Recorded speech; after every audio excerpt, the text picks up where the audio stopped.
नमस्कार। तो प्यारे बच्चों, जैसे कि आप लोग 31 कार्यपत्रक तक जो अब तक आए हुए हैं उन सभी को आप पढ़ चुके हैं। आज 32वां कार्यपत्रक हिंदी विषय के अंतर्गत शिक्षा निदेशालय द्वारा भेजा गया है। तो आइए देखते हैं कि क्या दिया गया इसमें। प्यारे बच्चों, लासा की ओर पाठ में लेखक तिब्बत की यात्रा में अब कहाँ पहुंचा यह जानने के लिए गद्यांश को पढ़िए और प्रश्नों के उत्तर दीजिए। तो अब बात यह थी कि वहाँ पर लासा की ओर नामक जो पाठ दिया गया है उसमें किसके द्वारा लिखा गया है? राहुल सांकृत्यायन जी के द्वारा लिखा हुआ है। और वे जब तिब्बत की यात्रा पर थे तो उस समय पर उन्होंने ये लिखा था, वहाँ का यात्रा वृत्तांत है ये। और जब वो वहाँ पहुँच गए थे तो पिछली कक्षा में हमने बताया था कि वहाँ की स्थिति के बारे में, भौगोलिक स्थिति कैसी थी। वहाँ पर कुछ किले बने हुए थे, कुछ फौजी चौकियाँ थी, ठीक है। जहाँ पर कौन रहते थे? पलटन रहती थी चीनी सेना की, वो भी टूट गए थे। उन गांव की स्थिति के बारे में बताया। अब आगे देखते हैं कि अब हमें सबसे विकट डांडा थोड़ला पार करना था। जो डांडा थोड़ला है उसको पार करना था, ठीक है। डांडे तिब्बत में सबसे खतरे की जगह है। 16-17 हज़ार फीट की ऊंचाई होने के कारण उनके दोनों तरफ मीलों तक कोई गांव गिराव नहीं होते, ठीक है। जो डांडा जो बोल रहे हैं कि डांडा जो वहाँ पे है तिब्बत में, वो कितनी ऊंचाई होती है? 16-17 हज़ार के आसपास उस फीट की ऊंचाई पर होते हैं। और उसके आसपास कहीं भी गांव कुछ नहीं दिखा, गांव कुछ नहीं है, ठीक है, कोई नहीं रहता। सबसे खतरनाक उसे माना गया है। नदियों के मोड़ और पहाड़ों के कोनों के कारण बहुत दूर तक आदमी को देखा नहीं जा सकता। डाकुओं के लिए यही सबसे अच्छी जगह है। तिब्बत में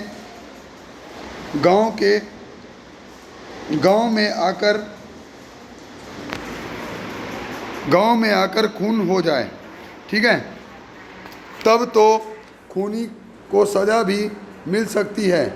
लेकिन इन निर्जन स्थानों में मरे हुए आदमियों के लिए कोई परवाह नहीं करता। तो बोल रहे हैं कि डांडा जो इलाका होता है, वो डांडे का इलाका कैसा होता है? एकदम वीरान होता है। पहाड़ों के मोड़ है, नदियों के मोड़ है, पहाड़ियाँ हैं, तो दूर दूर तक कहीं नज़र पहुंचती नहीं है, कोई दिखाई नहीं देता आदमी। वो जगह क्या होता है? डाकुओं के छिपने के लिए बहुत ही अच्छी जगह होती है। तो जो कोई वहाँ से गुजर रहा है, मान लो कोई, उसका जान का खतरा वहाँ पर बना होता है, ठीक है, जान का खतरा बना होता है। तो बोल रहे हैं कि अगर गांव में कहीं अगर खून हो भी जाए, कोई किसी को मार भी दे, तो खूनी को तो सज़ा मिल सकती है वहाँ पे। लेकिन यहाँ कौन जान रहा है? यहाँ किसी को किसी की परवाह नहीं है, ठीक है, इस इलाके में, ठीक है भाई।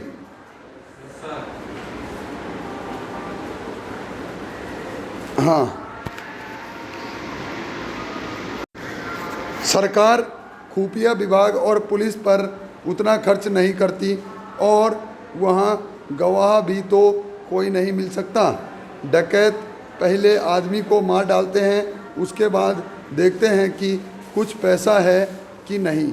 हथियार का कानून न रहने के कारण यहाँ लाठी की तरह लोग पिस्तौल बंदूक लिए फिरते हैं, ठीक है। तो वहाँ पर बोल रहे हैं सरकार खुफिया विभाग पर और पुलिस पर ज़्यादा खर्चा नहीं करती, ठीक है। और ऊपर से कोई गवाह भी नहीं मिलेगा यहाँ कि किसने खून किया, किसने मारा।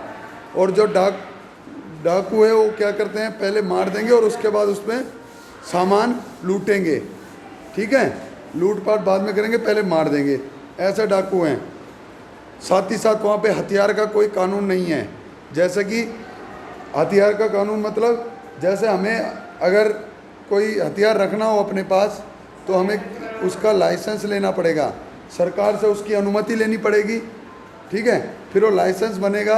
अगर सरकार देती हो तो ही ले सकते हो, नहीं तो नहीं।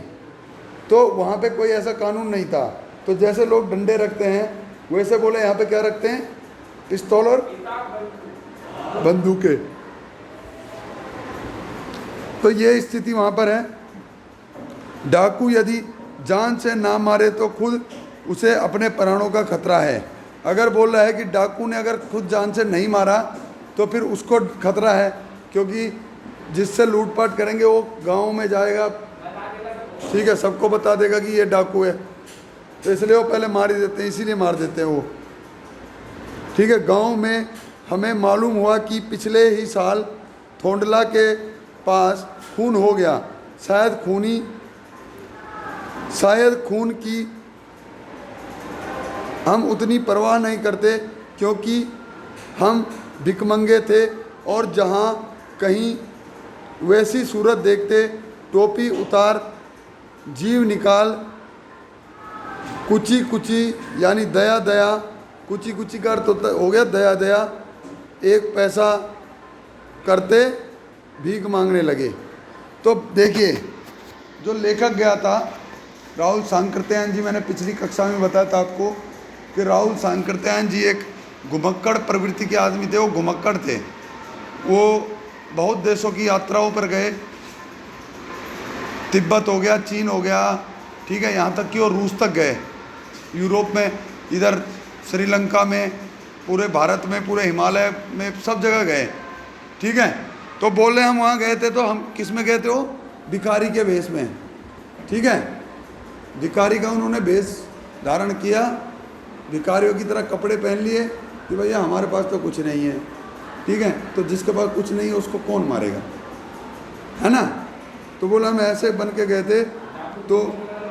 तो जैसे इसलिए हमें खून होने का कोई परवाह ही नहीं था कि हमें कोई मारेगा ही नहीं, है ना।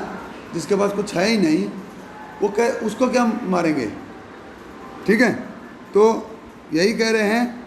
और जहाँ पर कोई अगर उन्हें मिल जाता था तो वो टोपी उतार देते थे और टोपी यूँ आगे रख के क्या बोलने लगते थे, कुची कुची, यानी दया दया, एक पैसा कहते भीख मांगने लगते, ठीक है।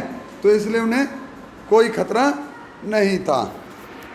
तो इसमें से 2-3 पॉइंट जो बिंदु हैं वो महत्वपूर्ण है। कौन कौन से हैं? एक तो डांडे का रास्ता कैसा था, ठीक है, खतरों से भरा हुआ था। किस चीज़ का खतरा था? एक तो वो खाई, ऊंचे ऊंचे पहाड़ थे 16-17 हज़ार फीट की, ऊपर से दूसरा क्या था, वहाँ पे डाकुओं का खतरा था। और एक ये पूछा जा सकता था कि तिब्बत में लोग लाठी डंडों की तरह हथियार क्यों रखते थे? कोई हथियारों का कोई कानून नहीं था, ठीक है। ये भी पूछा जा सकता है कि लेखक हाँ वहाँ तिब्बत की यात्रा पर क्या किस तरह से गए थे? तो भिखमंगे के भेष में गए थे, ठीक है ना। तो ये इसका आप उत्तर लिख सकते हैं। अब देखिए इसके प्रश्नों को देखते हैं और उनका उत्तर ढूंढने का प्रयास करते हैं। तो पहला है कि तिब्बत में सबसे खतरे की जगह कौन सी थी? है भाई, तिब्बत में सबसे खतरे की जगह कौन सी थी? ऑप्शन देता हूँ, डांडे, फरी, कलिडपोड, चीनी किला या लासा। डांडे सबसे खतरे की जगह थी। प्रश्न नंबर 2 है, लेखक कब कुची कुची कहकर बच निकलता था? हाँ, जब उसे खतरा महसूस होता था, ठीक है। अगला प्रश्न है प्रश्न नंबर 3, डाकुओं के लिए यह जगह सबसे अच्छी कैसे थी?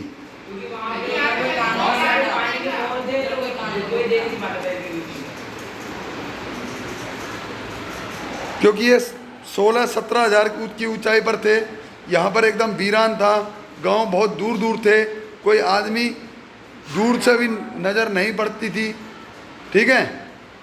तो इसलिए वहाँ पे क्या था? हाँ, अगला देखिए, हथियार का कानून न रहने के कारण यात्रियों को किस प्रकार का भय रहता था?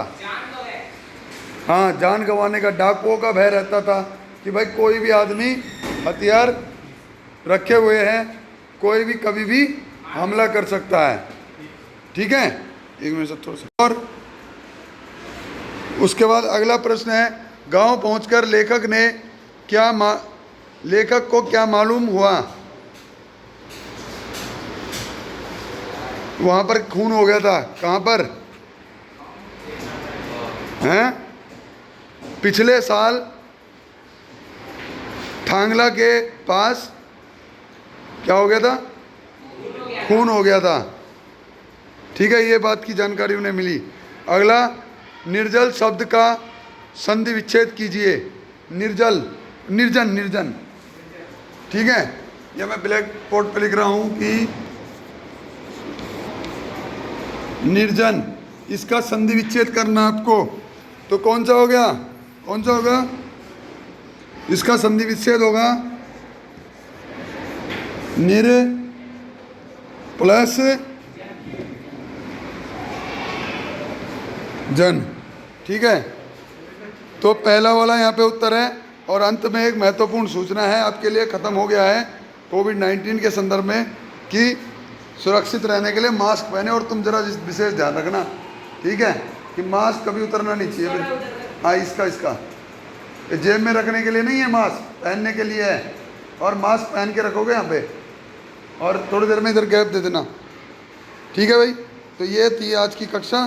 तो मिलते हैं अगली क्लास में, तब तक के लिए जय हिंद।